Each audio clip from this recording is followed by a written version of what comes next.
Yesterday's was silent. It's not really proceeding where we left off because the people won't know. But I guess for us, you don't have to be punished because yesterday they didn't get to see or hear. But here is a very interesting text. And this comes again from the New England Journal of Medicine. It's quite renowned. And they talk about how most cadavers, what I'm going to do and ask all the people in Zoom to please remain muted and not to keep unmuting yourselves. It says most organs for transplantation come from cadavers.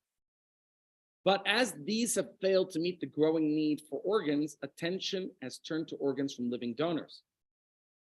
Organ donation by living donors presents a unique ethical dilemma in that physicians must risk the life of a healthy person to save or improve the life of a patient, which is what I wanted to talk with you about today, is about to what degree, halachically speaking, can you take a risk in order to save a life, whether it's your own life or somebody else's, right? There are risks to everything you do.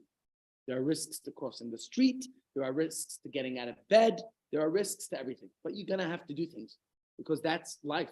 Right? It's cold outside and you risk frostbite. Okay, it's not that cold, but we're all dressed warmly here because it is cold.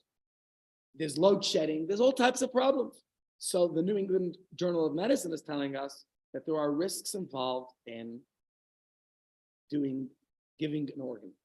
Yesterday, you saw a video of my brother-in-law who donated both his kidney, one of his kidneys, I should say. When I say by both, I didn't mean both of his kidneys, but rather his kidney, as well as a lobe of liver. And it definitely benefited the recipients. And as he said in the video, the person who needed the donation was the mother or father of a bunch of kids, of 9 kids. And he said, I got 9 kids. You know, I could relate to this person. And it turns out he wasn't a match, but eventually he was a match for somebody else. And he donated his kidney. Eventually someone else needed a lobe of liver. And my brother-in-law went ahead and gave it. But just reading this text here, transplantation surgeons have been cautious in tapping into the source of living donors. Why? Because of the risks involved. And as surgical techniques and outcomes have improved, however, this practice is slowly expanded. Like I said, 1967 was the first heart transplant. It was a success, although the patient died. And that was from a cadaver. That was from a dead patient, from someone who passed on. Today, from live living patients, we have many people, not living patients, healthy people donating their organs, donating their kidneys. Now, I don't know what age is the cutoff. I don't see much of elderly people donating their kidneys. It's usually more younger people. So obviously, as Miriam said yesterday, there is did you call it termination of the genetic termination? The termination gene. You know, there's a certain lifespan to the organs that God gave us, and how long we're able to actually, use them forward to be able to help others beyond, ourselves. Yes, we have our sell-by dates, but that's for God to decide, right? It's for God to decide when our sell-by date. We have to look after, we are the custodians of our bodies, and we have to look after them.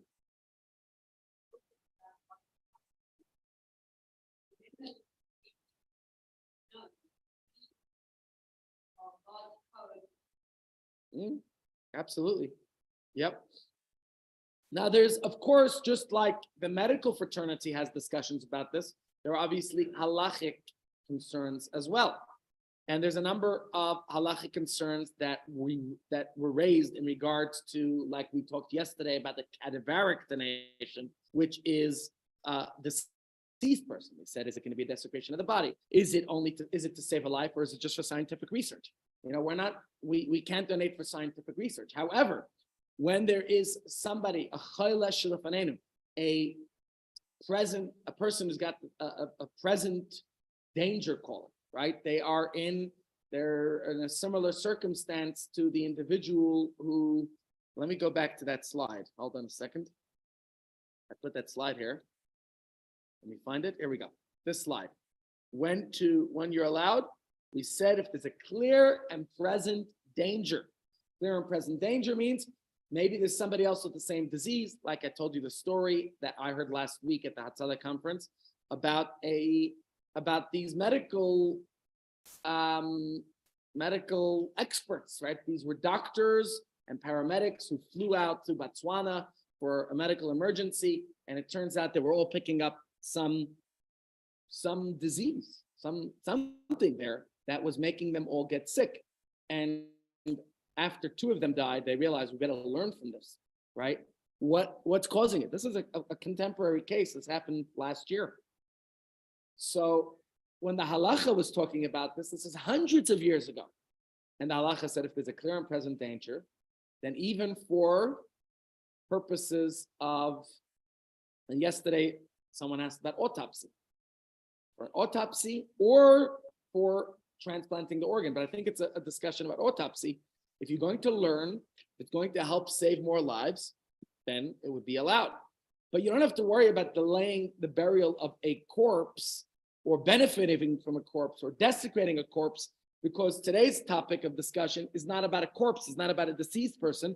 We are talking about a living person. Now, about a living person, we discussed yesterday, and unfortunately that share was not recorded, about brain death, right? The brain death debate is irrelevant here. Like I told you yesterday, there are some rabbis who do accept brain death as the end of life, and there's some rabbis who don't. But that's not a discussion if you're a living, healthy person. None of us are brain dead, please God. Even if some teacher in sixth grade called us brain dead. Right? Did I tell you the story? It's a great story. I think I told it here. You'll tell me if I said it or not. If I said it, you could shut me up. The story about Shmuley, he was an EMT. And he relates a story when he was in seventh grade. He said that he had a great teacher, even though he was a little bit ADD, all those acronyms. And he just wasn't the kid who focused on the class. And this wonderful teacher still dealt with him well and accepted his flaws and his attention deficit disorder. And the teacher would give him jobs and chores when he realized he was getting restless. The teacher would send him places to do things. Anyways, one day the principal came in and said that their teacher unfortunately wasn't well and he couldn't continue teaching for the rest of the year. And they got them a new teacher, this locum. And the first day already, Shmuley felt like this is going to be a battle with this fellow. It wasn't going to work. And Shmuley's prediction was right. This teacher was very stern, very strict, stringent, very, meticulous kind of a teacher. And this teacher wasn't getting along with Shmuley. He didn't give him the same dispensations, the same treatment as the other teacher did.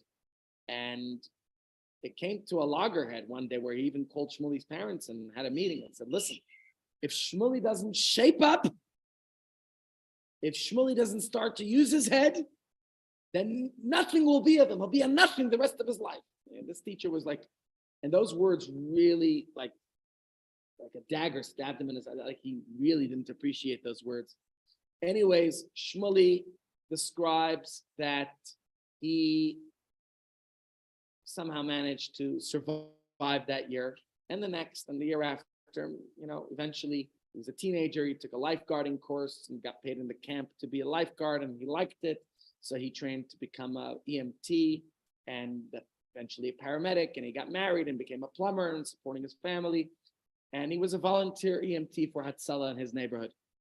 And one day, an emergency call came through, I should say one night, and Shmuley right away, he was on call, he grabbed his radio, his equipment, he ran off, lights and sirens blaring, and he rushes to the scene. He gets there in 90 seconds, as Hatzalah is renowned for very quick response times.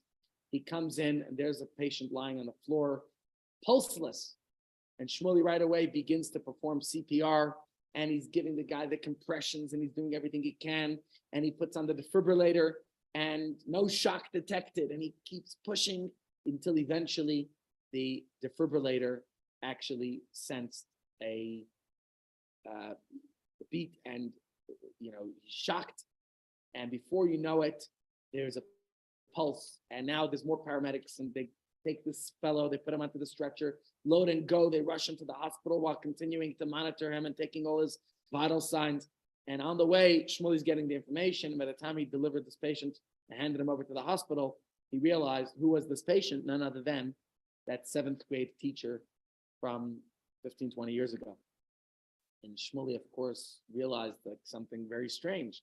Here's me, the nothing that this teacher predicted I'd be, the one saving his life.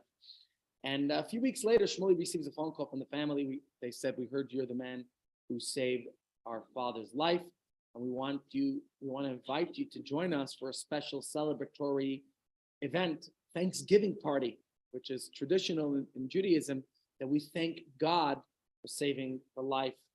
It's called a Su'udas Hoda'ah, Thanksgiving party. We thank God for saving your life. This is when a person went through any danger, which I'll put on the screen soon. Oh, you won't even see it, those sitting here with me, unless the electricity comes back on. But for those of you here, I prepared a few slides about that. What incidents you need to think, and they're drowning. The Gemara tells us there are 4 types of dangers, right? And it tells us a person who traveled in a dangerous route, a person who was dangerously ill, a person who was incarcerated. And who remembers what's the 4th one? 4th scenario. Will come to me. But the point is, a person who drowned and survived. I remember what happened to me. I have to say this blessing of Thanksgiving. A person who went. Now, actually, the Thanksgiving party is not for, if you fly a plane today, you still say the Thanksgiving blessing, a gomel, but you don't do a Thanksgiving event. Thanksgiving party is usually for a life that was saved. And in this case, this man was basically on the other side. If not for Shmuley's efforts to perform CPR and to revive him, he would have been dead. His family would have been saying Kaddish. So they made this party to celebrate, and they invited Shmuley to come. At the party, Shmuley says to the man whose life he saved, he asks him, "Do you remember me? Do you recognize me?" He says, "Actually not. I wasn't conscious, but my family told me you saved my life. I'm very grateful. Thank you." He's like, no, I'm not talking about a few weeks ago. I'm talking about a couple of years ago. You remember when you were the 7th grade teacher in that school? He says, "Yes, I was." "Do you remember you had a student Shmuley?" He said, "Many students Shmuley." He said, No. Me. I was a little bit of an ADD, troublesome kid. "Oh, yeah. It's a long time ago." "Yeah. But do you remember the meeting you had with me and my parents?" "No, could be. You were a handful. You don't remember what you said at the meeting?" "No, I don't remember." "What did I say? Tell me." "You told me that I'll be a nothing if I don't use my head." I can't believe I spoke that way. I've obviously matured since then, taken some lessons, some classes to upskill. Yeah, but those words really hurt me badly back then. I just want you to know that you should be careful with what you say. The teacher was so apologetic. He said, "I'm so sorry. I couldn't believe I spoke that way." And he apologized to him profusely. And then he got up and banged on the cup and said, "I want everybody to know. This young man, Shmuley, who saved my life a few weeks ago, I want you to know something about him. And I want to thank him profusely for saving my life. I want to apologize for something I said to him 15, 20 years ago when I was his teacher. I told him if he doesn't use his head, he'll be a nothing. But what little did I realize back then, that Shmuley doesn't need to just use his head. And the same applies to all of us. If not for Shmuley's feet rushing him in the middle of the night to come to this emergency, where would I be today?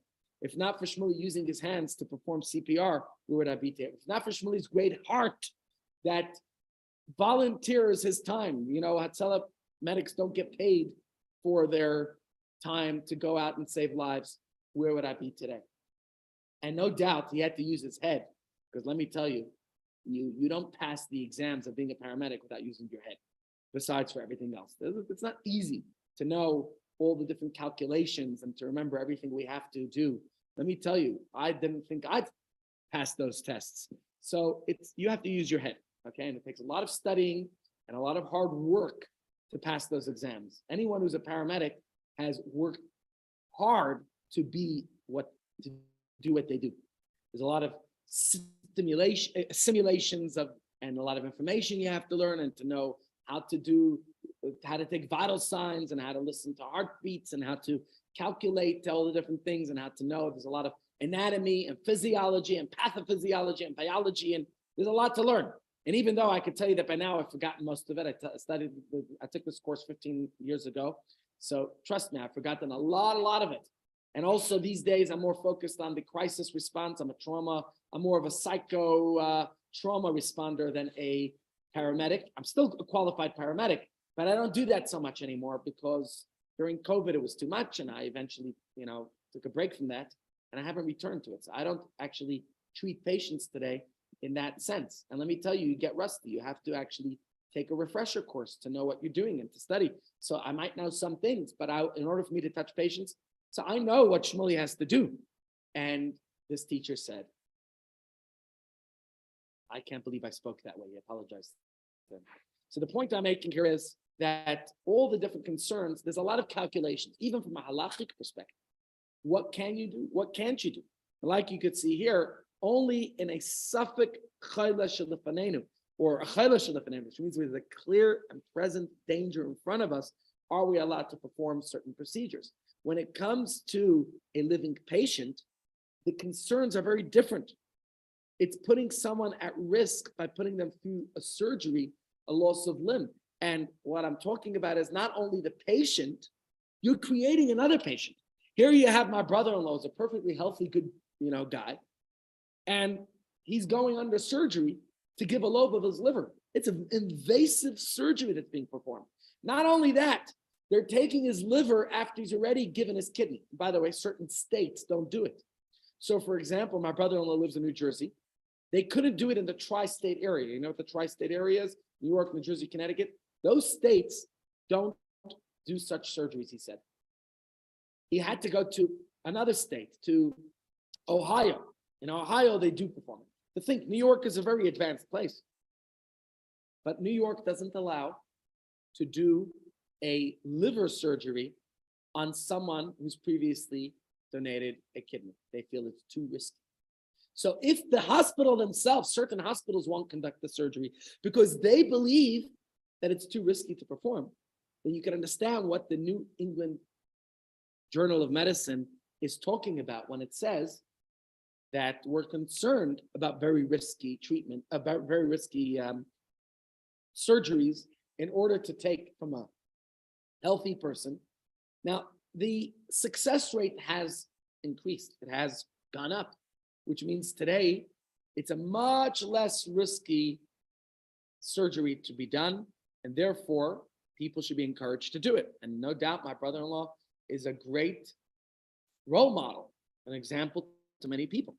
But at the same time, science is developing, and the risk to the donor today is significantly less than it was in the past. So how does that affect Judaism's approach today to a live donation of an organ, meaning a healthy living person? So what I want to do to answer that is first to go into the Gemara. Because from the Talmud, 1800 years ago, we could learn lessons for today. So let me just find that text. Let me find the text. And after we have that text here, we're going to discuss it. Okay? Here we go. Pardon? Yeah, liver regenerates. Liver is one of those like blood. Your blood, if you donate blood, it will regenerate. It will come back. The same thing as with liver. Liver regenerates, but it's still a risky and invasive kind of a surgery. Now, the Talmud doesn't talk about donating liver. I mean, the Talmud talks. I'm putting the Talmudic text on the screen. I did it already. Just trying to figure out what to do here. Just give me a second. I put the text on the screen. Now I just have to make sure I got it here. Okay. So here's what the Gemara asks. How do we know that if someone sees his friend drowning in the river or being dragged by a wild animal or attacked by robbers, that you're obligated to save them? So the Talmud's not talking about, you see how halacha works here, because we're going to extrapolate. We're going to deduce from a case of risking your life to save somebody else in order to know how that applies to donating an organ, which is putting you at risk. Okay, so let's read what the Gemara says. The Gemara says, there's a verse in the Torah, it says, Lo ta'amod adam reyach. Do not stand idly by the shedding of your fellow's blood. Right? You all know that? Familiar with that? Okay. So the Gemara asks now, but do we learn it from this verse? Don't we learn it from another verse, another place in the Torah?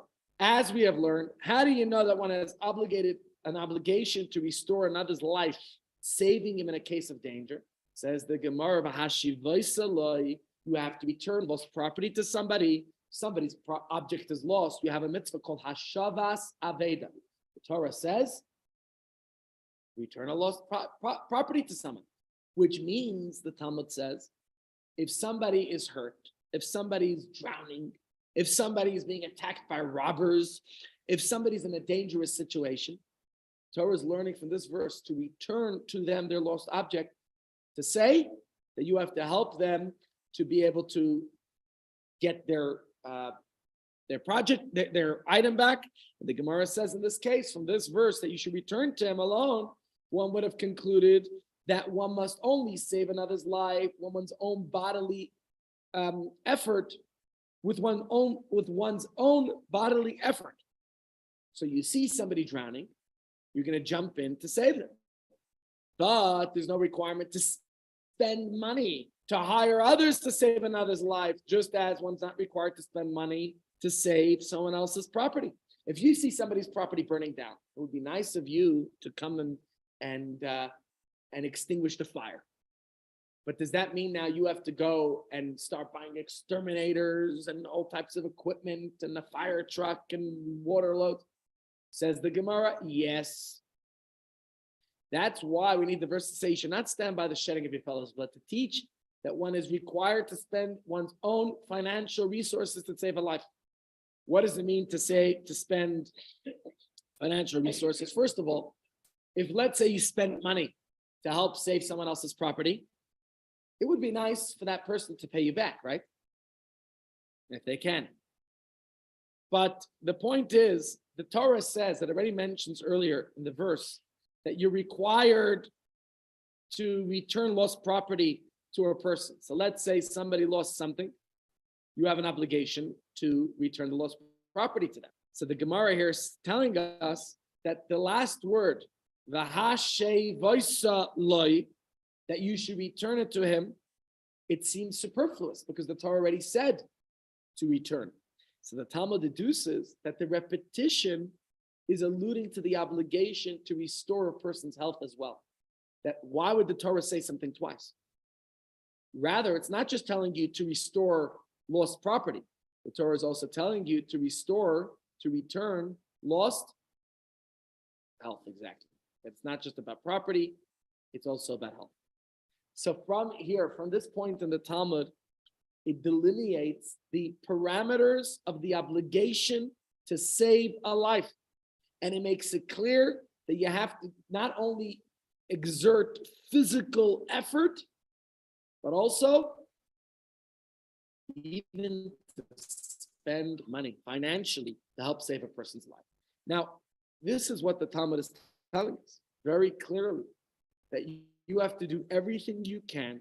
There are two verses we mentioned. Lo ta'amod hadam re'echa, do not stand idly by the shedding of your fellow's blood. And the second verse, lahashe vosala, you should return to him, that you should help a person who's in need, that you should be able to, not just property, but to restore a person's health as well. Now, what does it tell you about an instance where this rescue involves risk of life? Are you obligated to risk your life? The Talmud is telling us you're obligated to spend your money. So what does it tell you about risking your life? What do I mean by risking your life? So let's discuss this. On the one hand, the Talmud speaks about an obligation to save a person, and the Talmud said specifically from a beast, gave an example. So you're in Kruger Park, and this Michiganer got out of his car. By the way, this Michiganer could be very close to home. I once went with a cousin of mine who came to visit from Israel. We went to Kruger, and we were on a bridge. My cousin said, Geschmack, let's get out and let's take a look. And there was a ranger coming by. And this rain, I couldn't convince this guy not to get out of the car. He was enjoying the views. The ranger said, you guys have to leave the park now. I'm going to escort you out. It took me sweet talking the guy. And I don't think I have the gift of the gab, but I had to sweet. I don't. Gemini, I had to talk this guy out of it. I said, please, I beg of you, I beseech you, he came from Israel. He doesn't know. In Israel, you are allowed to get out of the car on the safari. You know, in Israel, it's like a one big safari because you could get out of your car and you could be shot down, here by a leopard and there by a terrorist. And the ranger accepted. He said, but don't you do that again. We have, people reported on you. Thank God he let us stay. But the Talmud is saying, when you see somebody who's being attacked by a beast, you have to do what you can. What could you do? I don't know. It might take you out. Okay. Yesterday, 2 days ago, when I was in Kruger, they took us. This is a special treat that only our group got. That I don't know if anyone else could do this. Really, I mean, I'm sure you can, just like we did. It's not an easy thing to get. One of the guys in Hatzalah, his family donates to the anti-poaching K9 unit. So he got us a personal tour of the K9 unit, and the anti-poachers told us all about the poachers. And they showed us this morning's findings in the nets. And they told us at any given moment, there could be dozens of poachers in Kruger Park, hiding out, trying to, entrap rhinos and other animals. And they have all types of mechanisms and machinations and ways of doing what they do. And they do what they got to, they do their thing. And the anti-poachers do what they have to do. And they showed us their K9 unit. They gave us a tour of their dogs that come from Germany and Holland and are sent to America for training. I don't know why they can't train them here, but they ship them to America, they train them, and then they send them here. And they told us they send them down by helicopter. They chase the poachers and they'll try to knock the poacher out and, not to kill the poacher. They're not trained to kill the poacher, but they'll get the poacher debilitated enough that they can arrest them until they're able to face trial. And it's a long drawn out system. And sometimes there is corruption and crime and bribery that happens, and other times not. And they're fighting the corruption. So there's less of that going on today. And they demonstrated to us. They sent one of the canine dogs because the canine dog will sniff these guys out. The canine dogs will also protect them. So they told us, for example, they said there was an instance where there were 6 of the anti-poachers. They were sleeping in 3 tents, 2 in each, and they were surrounded by 3 hungry female lions in the morning. And it was the canine dog that fought off the 3 hungry lions, and it came at a cost, and they nearly died. The canine, that one of the female lions bit this dog up. But could you imagine a canine dog fought off 3 female hungry lions, fought them off, and saved the lives of these anti-poachers? These are what do you call them? They are, the anti-poachers are not just anti-poachers.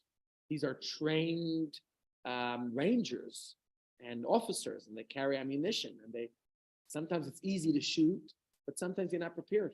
As he described to me, his superior was outside without his gun. He thought, sometimes you forget. He's taking a walk outside his tent without his gun. It was too late. He couldn't go back to get his gun. He was scared for his life, the canine dog. So this fellow who was giving us the tour, he said he ran to get his gun, but by then the canine already chased away the 3 hungry lions. So just to give you an example of what goes on, some of what they demonstrated to us was very cool. For example, they had the dogs, the canine first sniff out, show us how they do the sniffing out of a they showed us what they do to sniff out poachers. So the dogs will sniff them out and determine who it is. It's a very interesting system that they use. And then they showed us how the dog will attack a poacher. One of the anti-poachers became the poacher and got attacked, just to demonstrate to us how it's done. And another anti-poacher came to save him, to stop him from attacking further. So it was a very fascinating point. The point that I'm making is the Gemara says that if a person is being attacked by a beast, or if a person is being attacked by robbers, or if a person fell into waters and is drowning, what does the Gemara say? That to save someone else in any of these examples of cases, the Gemara says that certainly involves risk. You're risking yourself when you are fighting with a beast, try to save somebody from a lion's attack. Would you do it? Try to save somebody from robbers who have guns and knives and who knows what? try to save somebody from drowning.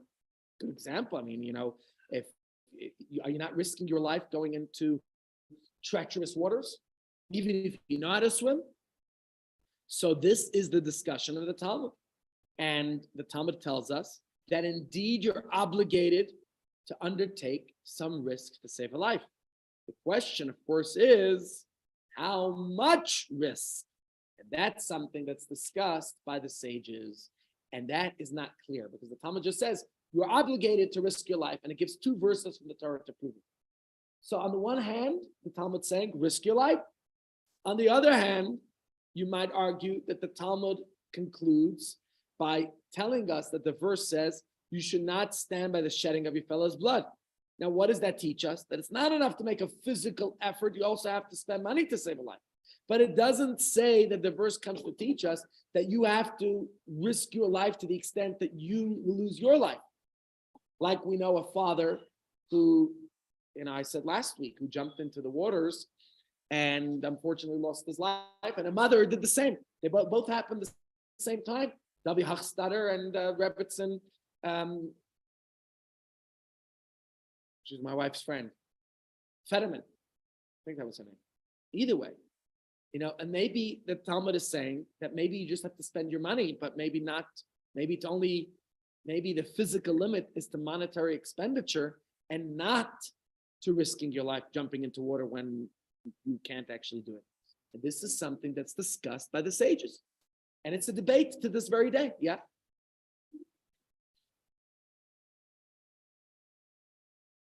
Yeah, the Talmud talks about that as well, where you have two jugs of, where people are going on a trip. They used to ration the water. They would go on a trip in the desert, and everybody would get a certain amount of water in their flask. What happens if one person drank up all the water? You were clever, and you saved your water going along the trip. You knew that you want to ration it because you don't want to wind up with no water later. And now this other fellow has no water left. Are you obligated to give him some of your water? No, you're not, actually. They concluded, why did he? He was thirsty. He wanted to drink. He had plenty of time. I don't know. I can't tell you. Every case is different. So actually, there's a story about a person who was using his water for Nagelwasser. He was using his water to wash his hands. Very interesting Talmudic story.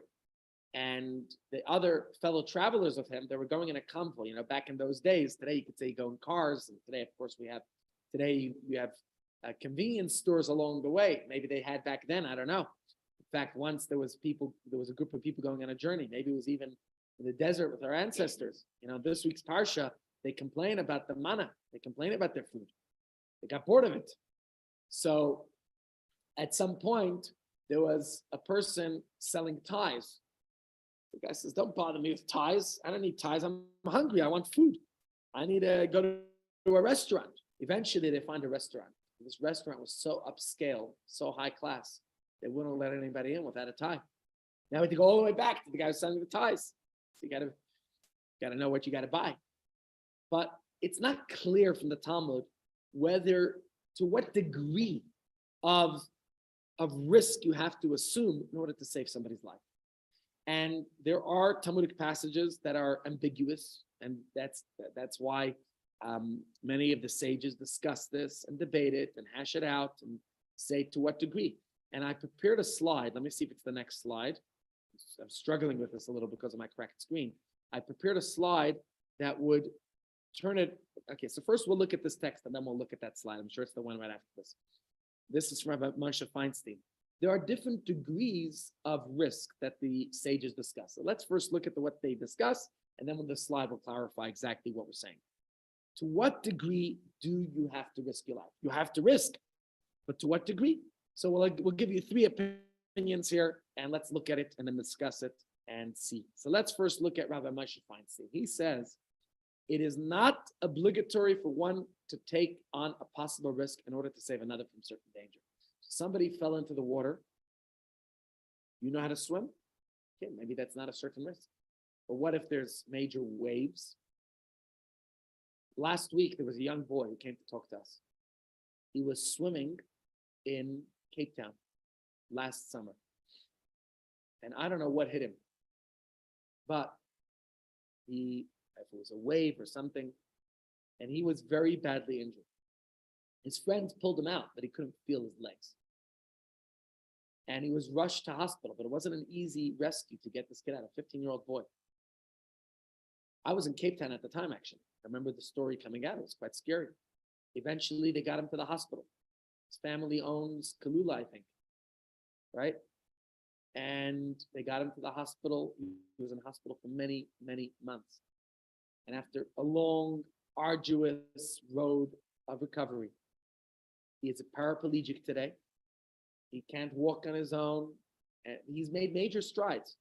In fact, last week at the Hatzalah conference on Wednesday night, so a week ago, what they did is they showed us cutting edge technology that they managed to secure for him. This was invented by the US military for their own soldiers when they realized they had to go through through the Afghanistani desert, and this is during the war against not Hezbollah, not Hamas. What are they called? Come on, Al Jazeera, what are they called? No, Osama bin Laden's crew. Not Al Jazeera. That's the TV channel. ISIS. What's the other one? There's before ISIS. What was bin Laden's group called? Come on, we're forgetting these things. We're all getting Al something. Al Qaeda, yeah. Al Hamichya, Al Anisim, Al Qaeda. So they went after them, and the military, for some reason, I guess it's long walks and what they had to do there. So the military invented a walking machine. It's incredible to see. Why soldiers need it, I don't know. I'm not exactly certain how it works for them. But basically, for soldiers not have to walk so much in the deserts, they invented like a straitjacket that they wear, and it does the walking for them. Yeah, it's incredible equipment. And now this young boy was one of the first people in South Africa to use it for a different purpose. He's paraplegic, unfortunately, because of that accident. And they put him in it. This kid has not walked. He's been wheelchair bound for the last year and a half. And they demonstrated at the Hatzalah event, I'm sure he's tried it before, where although his own legs can't walk, but this machine is able to help him walk, is able to walk for him. So they put him into it. It's slow. They need support from somebody else. I guess maybe military personnel support each other, or maybe they learned how to use it and they don't need the support of others, and maybe it's able to take them at higher speeds. So obviously they've adapted that equipment that they made for the military personnel, and they're now using it for paraplegics. And it was incredible to watch a boy who hasn't walked in a year and a half, to be able to walk for the first time. It's not perfect, and it tires him out, and he's going to do too much of it. So this young Moritz boy was able to walk in front of our eyes. Again, by this miraculous, modern-day sophisticated equipment. You see how far science is advancing. Says Rabbi Moshe Feinstein that to what degree do you need to risk yourself? He says it's reasonable. There should be a difference between the commandment, you should not stand by the shedding of your fellow's blood, and all the other commandments, and that for all the other commandments, it would be forbidden to assume risk in order to keep the commandment. Whereas to save another, it would be allowed to put yourself in possible danger, since in this case, a life will be saved as a result, but not in certain danger. If there's somebody with a rifle shooting at all the people coming by, you'd be meshuggah to go there, because what's going to happen? You're going to be risking two lives.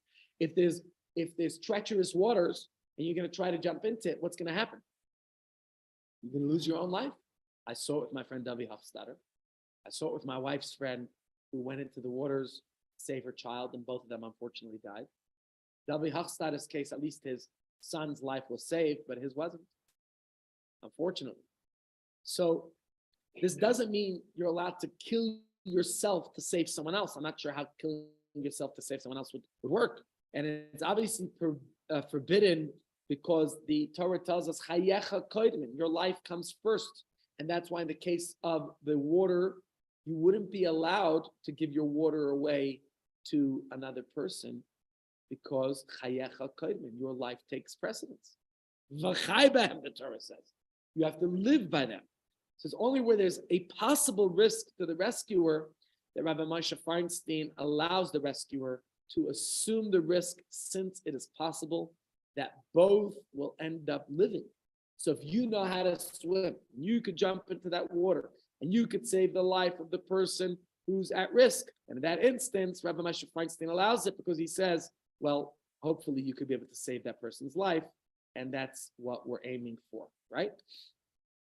But on the other hand, as the next text will indicate, the Alter Rebbe tells us, Rabbi Shneir Zalman of the Adi de Balatanya, known as for his book, the Shulchan Aruch Harav, he said that even for the sake of saving a life, you are not allowed to voluntarily assume any life-threatening risk. Let's read his text inside. He says, if a rescue effort is dangerous, then it is forbidden to risk one's life in order to save a companion, since the rescuer is not in danger. Although that this means that one will witness the death of one's companion, and an attempt at rescue is only a possible danger, whereas one's companion is in certain danger, the Torah says, "V'chai b'hem," you should live by them, which implies that one should not risk possible death by fulfilling the mitzvah of lo ta'amod adam re'acha, not to stand idly by the shedding of your fellow's blood. So the Alter Rebbe is telling us, it seems according to him, you can't assume any risk. There's no obligation to risk your life to save another. On the contrary, he's saying it's actually forbidden. Okay, it seems very straightforward from what he's saying. But some of the commentaries on him tell us that the ruling in another section of Jewish law, Hilchos Niske Guf Nefesh, he tells us that it's not so clear, especially where it's minimal risk to yourself, you would be obligated to do what you can to help save another. So like I said, it's case by case, and different types of cases have different applications. But the point I'm making is, and there's 3 instances that the Talmud is telling us about. Instance number 1, let's say drowning. Well, if it's minimal risk, then for sure you should save the other person's life. But if it's a higher risk, then it's more questionable, right? So let me ask you, in an animal attack, what are the chances are that you can help save somebody else, right? What must you be willing to do in order to save the person's life who's in danger? There's bodily effort and financial costs. Rabbi Moshe Feinstein says, you have to try to risk your life, but to what degree, right? And I think that's something that has to be understood in greater clarity. To what degree? So here's something the Talmud tells us. It depends on the degree of risk. So here's an interesting text I want to put on the screen, and I'll get back to this in a second. If the government told a Jew, allow one of your limbs to be amputated, one which will not endanger your life, or we will kill your friend, what should he do? I don't understand why a government will make such a decree, but this is something the Gemara says. Says the Gemara, Dracheho Darchenaya. Know that song? I think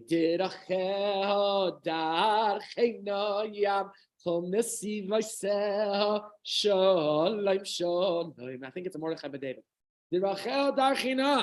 The ways of the Torah are pleasant. And it is necessary, says the Gemara, that the laws of our Torah will have to be in accordance with rhyme and reason. They have to be rational. Now, of course, that seems the opposite of this week's parsha, because this week we have a double parsha. The first one is chukas. What does chukah mean? Laws that are irrational. There are laws of the Torah that don't make any sense. You know that? Like this week's portion tells us the law of the ultimate irrational law, the chok of the red heifer, or aduma. Makes no sense. The person who's being purified becomes pure, but the person who's purifying him becomes impure. It makes sense. Even kosher. Why is pork okay for my non-Jewish friend, but it's not okay for me?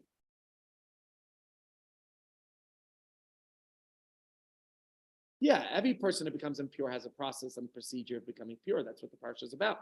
But the question is why the person who's helping purify the other becomes impure. As Rashi says, a decree I have decreed, and this is not something you'll comprehend. You will never understand. We consider rationalizing it from today to tomorrow, but we'll never figure it out. And there are people who have figured out why shatnez, the laws of shatnez, wool and linen. Doesn't make sense. Why can't you mix wool and linen? You could wear a wool jacket and a linen shirt, but you can't have one garment that has wool and linen in it together. Why? Why? I have no answer for you. It's a chok. It is a law of the Torah. It's irrational. Yet, the Gemara tells us, and Rabbi David ibn Zimra, known as the Radvaz, he says, the ways of Torah are pleasant. Therefore, he asks, how could it occur to us that a person should allow his eyes to be blinded, or his hands or feet to be amputated, to be cut off, so that his friend should not be killed? It's not something the Torah would endorse, he says. And therefore, he says, I find no basis to such a ruling that obligates one to suffer the loss of limb other than as an act of outstanding piety, less than the portion of one who can withstand this. And he says, therefore, it just doesn't make sense to him that a person should have to suffer in order to help save someone else's life. Meaning, he says you should not have to risk yourself to save another. But if you do, he certainly says you are blessed. You are special. You are unique. You are outstanding. If we're going to apply this now to cases of risk, to what degree do I have to be willing to risk my life to help save another person?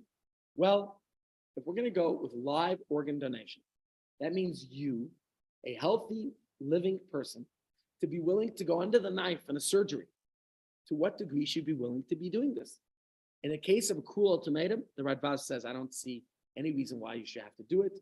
The ways of Torah are pleasant, and therefore it's not something that makes sense. However, let's discuss this a little bit.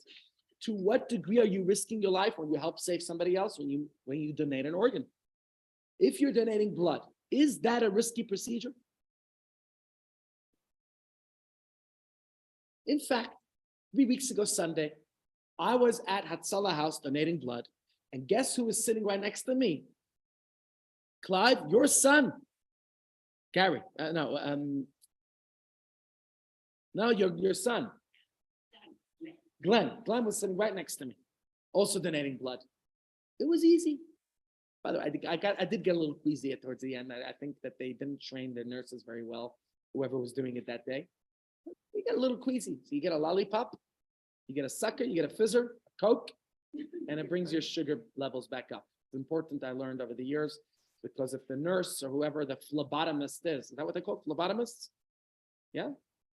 Who comes to take your blood, if they don't know what they're doing, they could really hurt you and you could feel fainty. Okay, it goes both ways. But how will we have blood to give to you, Rochelle, if people don't donate blood? This week in Israel, they opened this huge center, Magen David Adom, in Ramleh, in the center of Israel, partially underground, in order to supply blood for people in need. And like I said, underground, so that if God forbid there is a nuclear attack against Israel, the blood supply will be safe. Blood donation is really, for the most part, painless. There is no permanent loss of any body part. It's you're not losing your kidney, okay? And the blood regenerates itself. So I think it seems likely that if you could directly save a life by donating blood, then you should do so. Besides the point, it's healthy to do so. Go donate your blood. That we understand very clearly, that you can give blood, and if you do it every 6 weeks, it is good for you. And you're certainly not creating much risk. Of course, if you suffer, if you're anemic and have a blood condition, then you can't give blood because most likely you need blood. Right. So you have to understand that the doctors will tell you in which situation you could or can't give. Other things. My mother was a recipient of bone marrow. Bone marrow also regenerates itself after donation, and therefore it's less risky. However, I will tell you very clearly, as one who tested for it, it is a little bit more of a painful procedure, and there is a small chance of complications, and therefore, maybe a person will feel, I don't know if it's something I want to do, but obviously these complications are not life-threatening, and I would say in such a case, it's praiseworthy, but not obligatory, okay? So we said blood, do it. It will regenerate, it will help save your life. When it comes to bone marrow, it depends on your situation, discuss it with your doctor. Sometimes the procedure can be performed even under local anesthesia, and therefore, under normal circumstances, I think it's something you can do. You can help save a life. And I heard on Shabbos at the Hatzalah conference, Rabbi Steinberg, Professor Steinberg was telling us about a correspondence that he had with his teacher, Rabbi Shlomo Zalman Auerbach, in Jerusalem, about the obligation of donating bone marrow. And Rabbi Auerbach ruled that if one's refusal to donate bone marrow was due to the fear of the pain and the discomfort and of the procedure, then he says, Rabbi Auerbach says, you could even coerce and force somebody to do it, to donate, if there's a good chance that they'll save somebody else's life. However, if the reluctance is due to the risk, he says, I don't know, I'm risking my health, and who knows if I'll recover, and whatever else, then he says you cannot force somebody if they feel that it's going to be detrimental to their health. But he says, mitzvah alav. You know what mitzvah alav means? It would still be a great mitzvah for them to do so. And therefore, Rabbi Auerbach of Jerusalem ruled that every effort should be made to plead with that person, to beseech them, to beg them, to convince them, to ask them to agree. They have to do so. But he says no form of coercion, even psychological or social. You know what the way it works psychologically? I can't believe you're not going to do this, and you could have saved that person's life, blah, blah, blah. Don't do that, he says. And you're not going to force somebody into this. But he says, if it's just discomfort, then he believes you could force them even. Again, coercion today is not something you can do. But coercion he's talking about maybe is really talk them strongly. 2 points.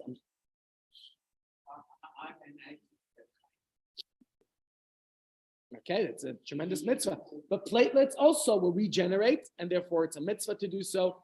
It would be ideal, and it would be recommended, and it would be, as we said a moment ago, it would be praiseworthy, but not obligatory.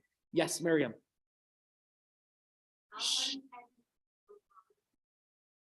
Can't you just, yeah.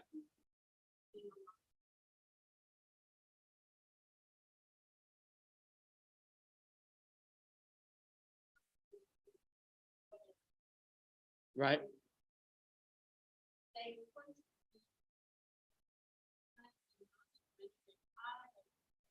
Why do you have to think? For real. Okay, so going back, Rabbi Auerbach was talking specifically where we'll save someone's life. He was actually talking about a child in that instance. And again, I wasn't there, and Professor Steinberg is already back in Israel, but I could correspond with him. But I think he's talking about where there's a choila lefanenu, where there's a clear and present situation of somebody who needs it, not for a potential maybe one day. Yeah, so I think that's different. But quoting the Gemara says you have to even spend your own money to help save a life.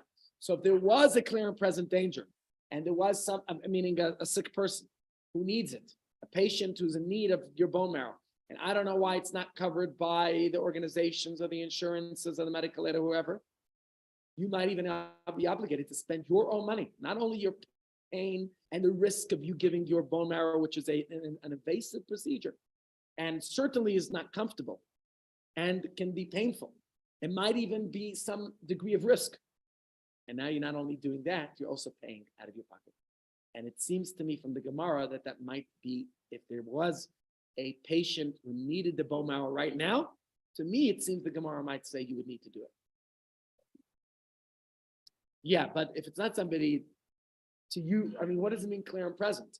That the blood bank wants to have supplies? I think when it comes to blood, you should.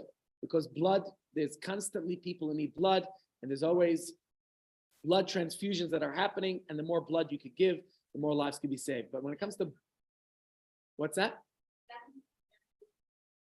Right. And therefore, I don't know that it would apply. Then they'll tell you. Right, exactly. Exactly.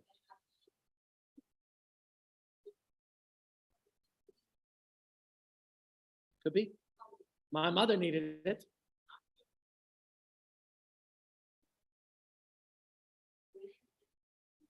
I don't think that would be necessary, not according to Rabbi Auerbach, who was quite strict, as you saw. He said you would even have to, let me get that text of his here. He would even, I'm going to give you Rabbi Avad Yosef now. He says you would even have to risk and could coerce.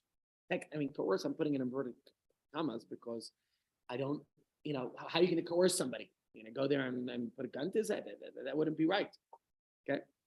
It wouldn't be pleasant. It wouldn't be dracha darchanel. It doesn't have to be pleasant. When he says coerce, he's talking about theoretically speaking, to what degree? Convince them, beseech them, beg them, etc. Let's talk about a live kidney, which is, yeah.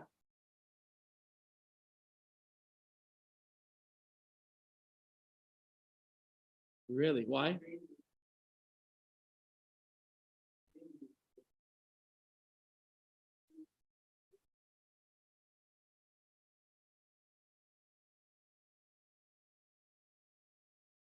Yeah.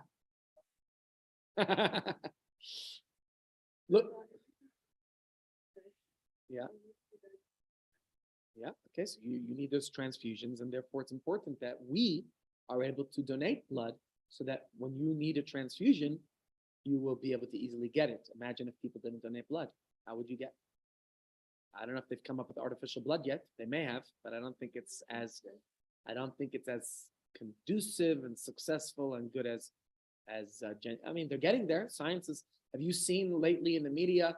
They're talking now about lab created meats, right? Chicken meat in Israel. They're going full out on producing these things.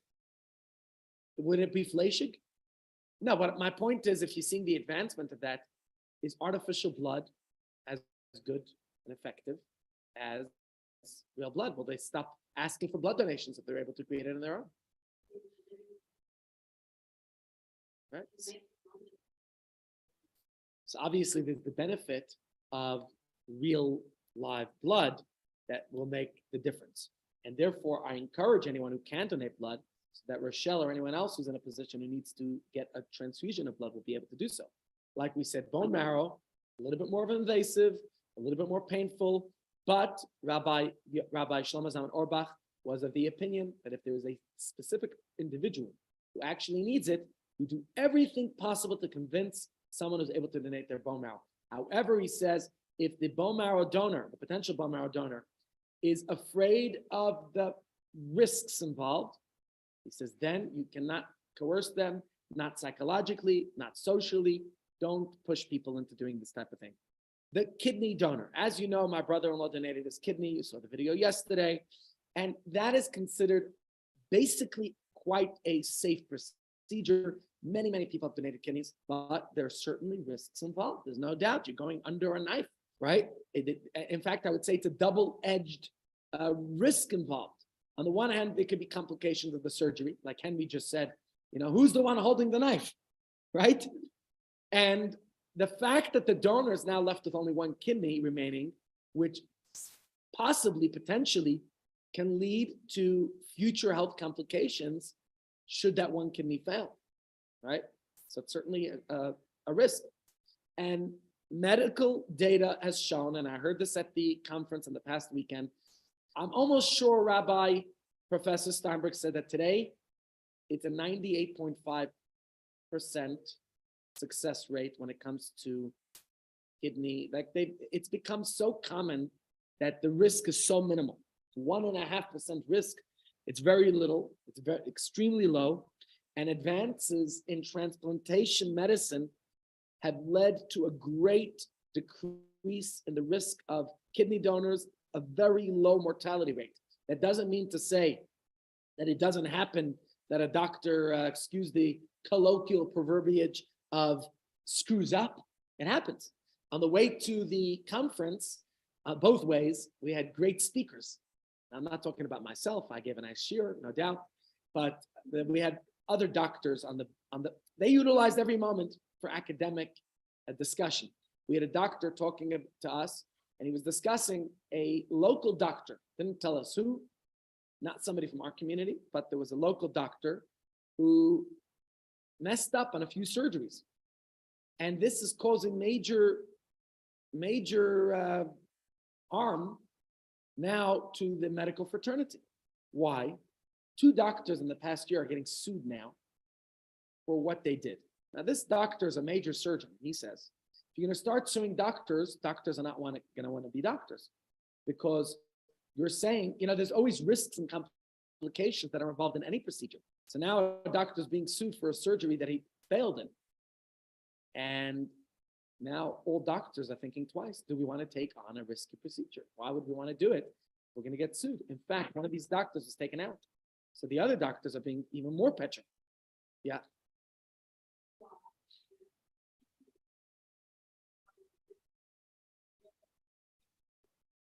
Malpractice. Huge malpractice insurance, which is why you pay huge premiums. In fact, it's a joke when you think about what we pay for doctors here compared to there, and why much of our good talent here moves overseas, because they can get much better paid. Now, it's true, they have to pay for huge malpractice insurance. Now, that's part of the whole situation. There's always going to be a risk, right? And there is a 1 in 3,000 mortality rate when it comes to any surgery. Obviously, there are more complicated surgeries. So there's studies, and they shared with us all the different information on, I can't remember all the numbers, but he shared with us, Dr. Jacks, who is a specialist, a pediatric trauma surgeon in our community. He was telling us there will always be some kind of a risk. You never know, and it could be in the patient. Maybe the patient has some comorbidities, some other pre-existing condition that we don't know about that will cause the patient to be at a greater risk that the doctors aren't aware of. Sometimes they don't tell the doctors that the patient is, I don't know what condition they have. They could examine as much as they can, and sometimes there's information they don't know. Sadly, yesterday, a religious Jewish boy who was coming as a counselor from London to New York passed away on the plane. He dropped his inhaler, and the people on the plane did not know that he's asthmatic. When they saw him collapse, they started performing CPR. They didn't know what to do. They didn't know how to treat him. An asthmatic needs a specific, a certain protocol of how you treat an asthmatic. They didn't know how to treat him. He died on the plane. Who's to know? Yesterday, I read in the news about this company, a tour operator, who's being sued, religious Jewish tour operator, by another religious Jewish family, because of a terrible plane crash that happened in Ukraine last year, where the tour operator didn't do their due diligence. Maybe they did, maybe they didn't. I don't know. I have to tell you, for the past 9 years, I've been doing Pesach retreat programs. I don't know what somebody could concoct, that a due diligence that I wasn't aware that I should have been doing. Do I know that I'm not taking any sides here. It's very sad that 3 young yeshiva boys lost their life on that plane last year. And the tour operator is being sued by their families now because of what they felt was negligence. Now, do I know, when I hire a company to do some form of entertainment here for my guests, that they're, we've done firewalking, we've done all types of interesting things with our guests to give them a great African experience, and you never know what risks might be involved.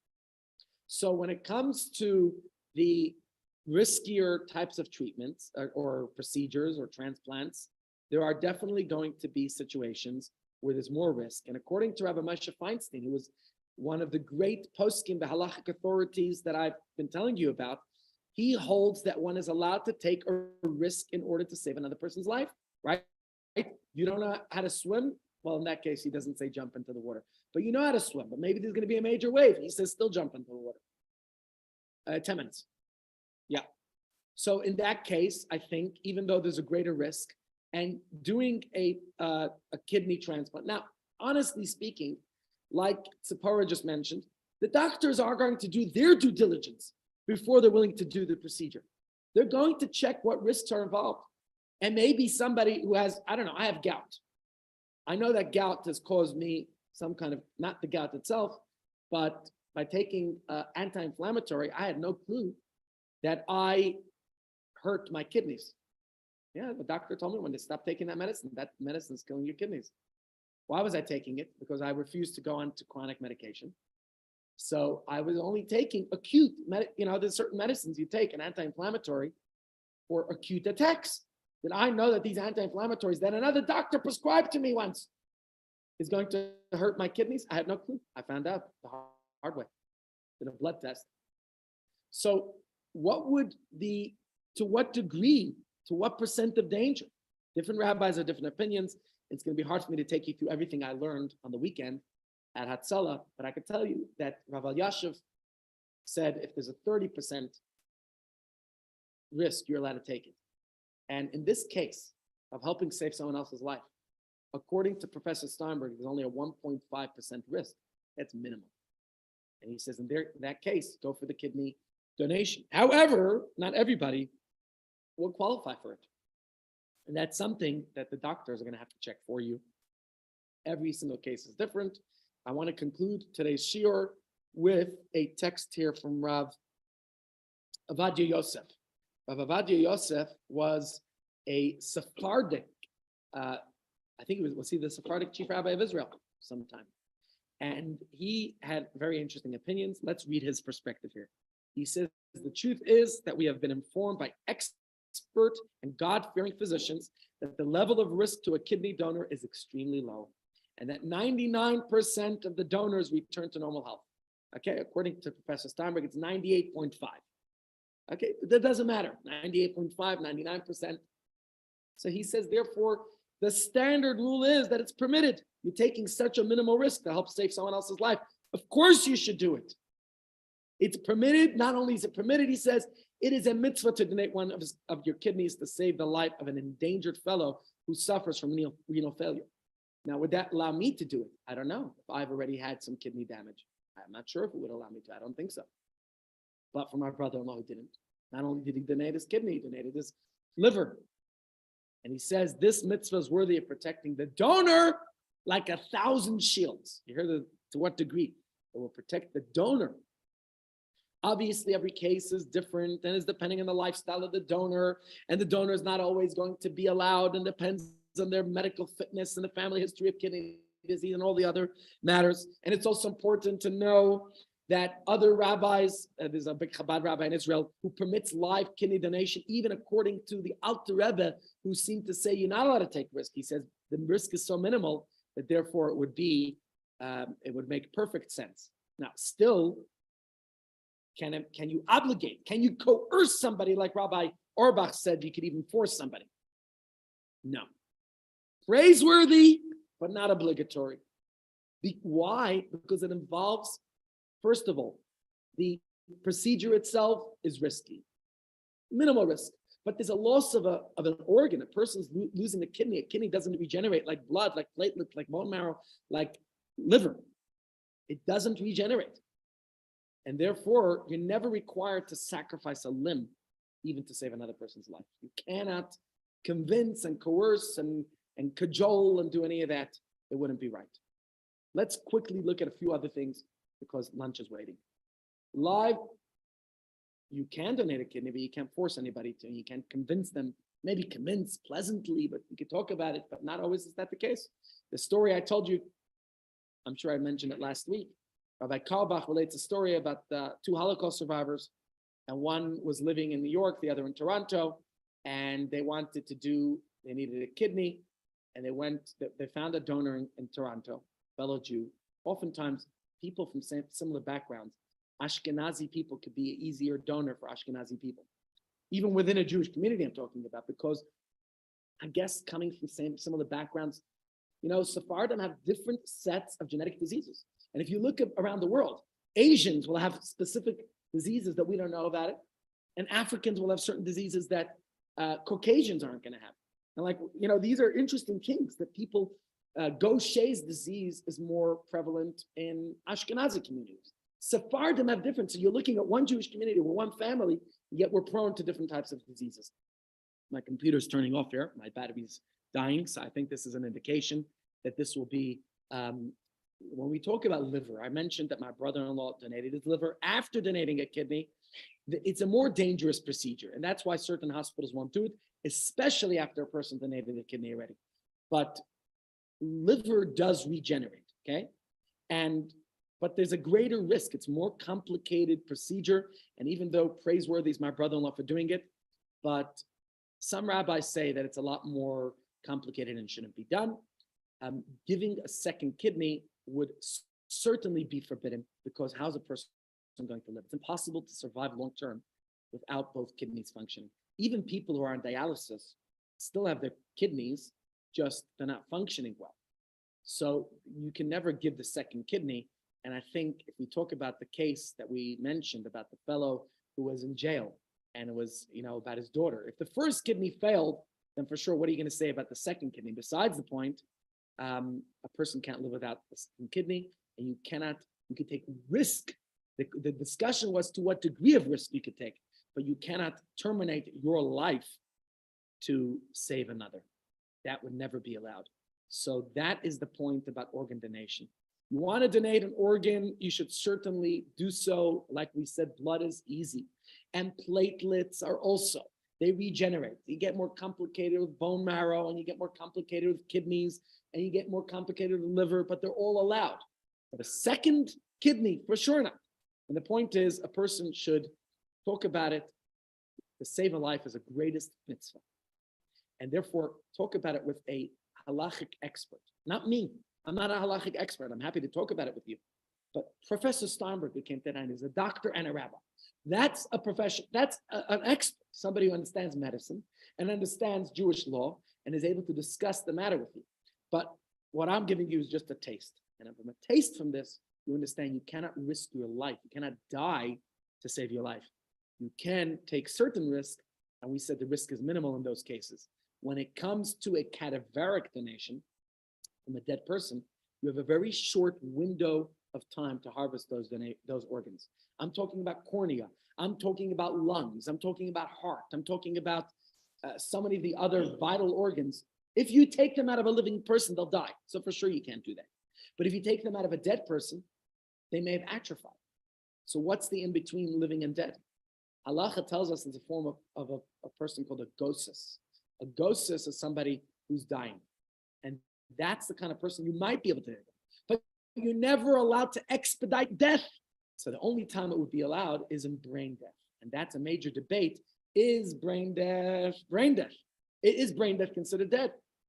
And that was a debate. And many rabbis in Israel forbid, they say brain death is not dead. But the chief rabbinate of Israel, under certain rules and guidelines and circumstances and criteria, they created a checklist with having a impartial party determine, meaning the chief rabbinate are hiring their own physicians because they're not trusting regular physicians. Why? A doctor is going to say, why should I have to do the surgery at 2 a.m. after the patient died? I'd rather do it earlier, right? So what if we expedite? Now, the chief rabbinate gave them a list of criteria in order to determine if the person's actually brain dead. So what are they going to do? They're going to what's the right word for this? They're going to shmuchel. Come on, there's a better word. Shmuchel is a good word for it, right? They're going to, What's the word I'm looking for here? Pardon? And I'm not talking about procrastinating, on the contrary. The doctor says this patient's going to die anyways. Right? We're all going to die. That's the truth. We're all terminally ill. Okay, God forbid we're not terminally ill, but we're all terminal. We're all going to have our time. The question only is, a terminally ill patient, as defined by the doctors, is going to die in a certain amount of time. Now, maybe the doctors determined that the person's going to die in 2-3 days based on their condition. So the doctor says, I know someone else who needs lungs. So what if I just do it sooner? That is not allowed. And that's something the chief rabbinate of Israel was afraid would happen. That people, the doctors, are, for convenience sake, going to look at the criteria. What does the chief rabbinate of Israel consider brain death? and they're going to just, manipulate the criteria a little bit. So therefore, the chief rabbinate said, we're not trusting the physician who's making that determination. We are going to send in our guys, and only they will determine if indeed the patient's brain dead. Now, Professor Steinberg said to us, to our group, he said, one of the doctors said, hold on, Professor, you're the rabbi of a shul. Am I allowed to come into your shul and tell you when to start the services and how to conduct the service? It's your shul, you're the rabbi, right? I'm the doctor of the patient. I decide how I'm going to treat my patient. Chief rabbinate said, okay, then we won't allow it. So they had to come to agree. But the point I'm making is we hopefully are sensitized to the degree to which we need to be prepared to sacrifice for another person in terms of time, in terms of money, in terms of effort, to help save someone else. We have to do everything we can. Jewish history is replete with stories of people who put someone else's need before them, before their own. We read in Hayom Yom, the Rebbe's thought for the day. He says, it's a magnificent gift of God to merit an instance, the sense of feel of doing a kindness for another, to derive a deep pleasure to help another. And he said this point of putting another before ourselves, to feel another person's pain. So let's conclude today's shiur. We talked about a few important points. First of all, that Judaism teaches that we have to respect our own bodies. We are custodians of our bodies that God gave us to look after it, look after your health, look after your well-being. Not only to the living bodies, but even to a deceased, dead body, a corpse, a cadaver, also has to be treated with respect. And therefore, the Torah tells us about the need to bury somebody who died immediately. Of course, there are certain exemptions or exceptions. An autopsy needs to be done. Even that, we're told, has to be done with dignity and with respect, which is why we as a community have systems in place for that. To top it off, if you have to wait for family, there's a maximum of 3 days of 72 hours. And you can't derive any benefit from a dead body, which is why there's major controversy. Can you take an organ of a dead body? The only way it would be allowed is if there is someone who will immediately benefit from such an organ that's harvested from a dead body. Then, under specific guidelines, would it be allowed to harvest an organ? But otherwise, Judaism and Torah is very strictly against any unnecessary desecration of the body. Obviously, to save a life, that would be a necessary desecration of the body, and in that instance, it would be allowed. We learned about the importance of life in halacha and Jewish law, and that's reflected in the fact that all mitzvahs, I should say not all except for 3, are exempted, are overridden, are superseded to save a life. Whether it is Shabbos, whether it is kosher, anything. 610 commandments can be overridden in order to save a life. What are the 3 that are not allowed to be? Murder, adultery, and idolatry. Very good. Okay. Then we said that we discussed donating an organ. We really went into a lot of detail about that. And if you could save a life and it's not risking your life too badly, then you're allowed to, but you certainly cannot harvest the organ of a living person. Never. Okay, unless they're certified dead. We debated and discussed what is certifying death, which is the dangers of brain death, and why the chief rabbinate of Israel, who accept brain death as a definition of death, but have very strict rules about it. And that's why you're obligated to save a life, and we said even financially to put every effort, but we discussed all the different nuances about the risk involved, but you're never allowed to lose your own limb to save another, which turned into the discussion about what about organ donation? You're losing your limb. Well, can you live without that limb or not, was the discussion. If you could live with 1 kidney, which will be determined by your doctor, then you're allowed to, right? But a person who's the only match for another person, if you're able to save a life, you have to do so. And that's where it comes to platelets and liver and bone marrow and all the other good juicy stuff. And that was today's discussion. The main thing is we're learning and discussing and talking about to what degree Jewish value places about thinking about others and helping another, to what degree, and that's where there's major discussion. Tchiyat HaMeitim means the resurrection of the dead, and we believe that every single person will be resurrected when Mashiach comes. But the question then, of course, still is, what's your question about Tchiyat HaMeitim?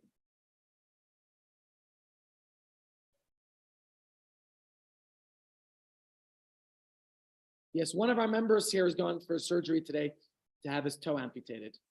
He should be healthy and well. Yes, because every single limb or organ of the body needs to be buried. Sometimes it gets buried. Sometimes they can't put it away for the future. So usually they'll just bury it individually. Well, one suggestion the Chaver Kadisha has is buy a plot in the cemetery. Some say it's a sgula for arichas yamim, a omen for long life, like an insurance policy for long life, by buying a plot. And some people I know have had to have an organ amputated, a limb amputated. What they did was they bought a plot at the cemetery, they buried it there. It's very awkward to be passing by their grave before they're even dead. But a lot of people have that. A lot of people buy their, I know after the Rebbe passed away, many people bought their burial plots in the cemetery because they wanted that when they die, they should be buried close to the Rebbe. And you can imagine the premium, the cost, the inflation of burial plots in that cemetery where the Rebbe is buried, how that worked. That was a very fascinating thing. Yeah.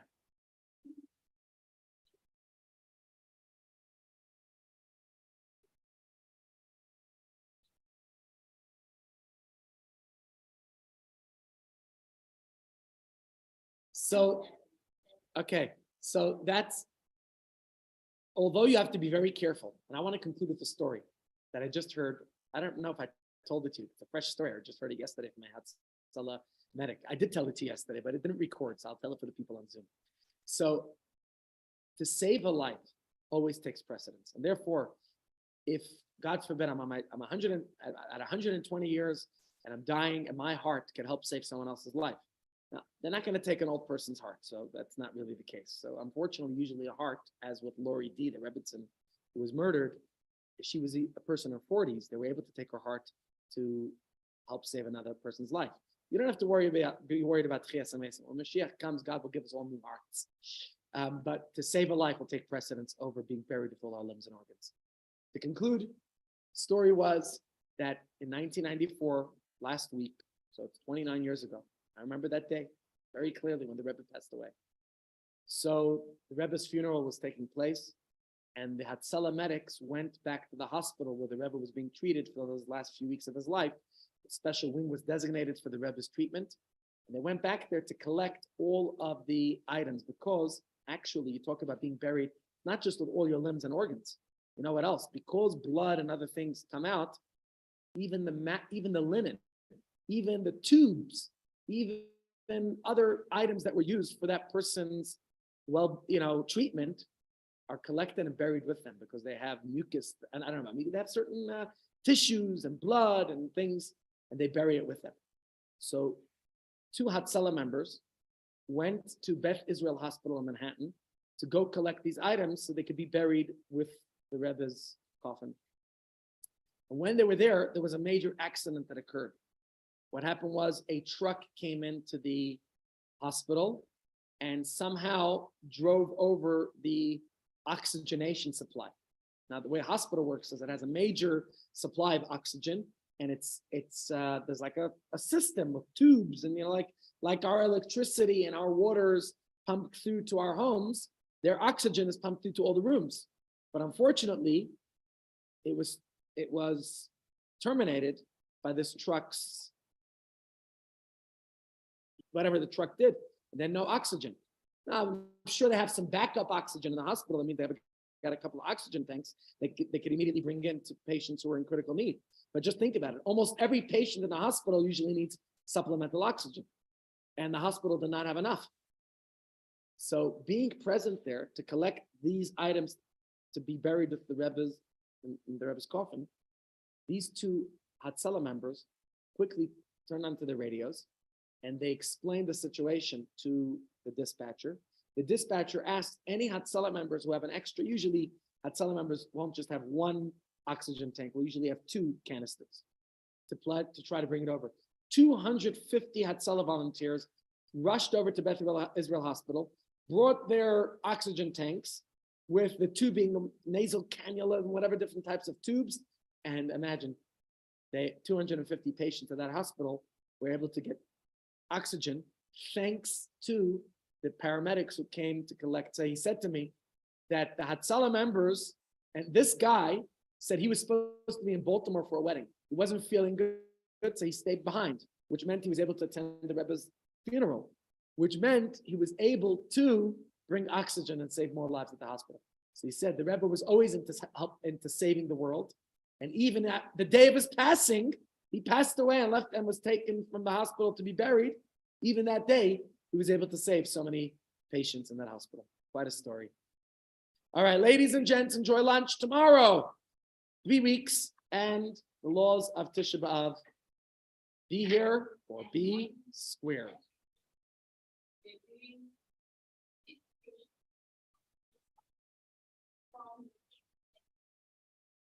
Brilliant. Thank you so much all for joining.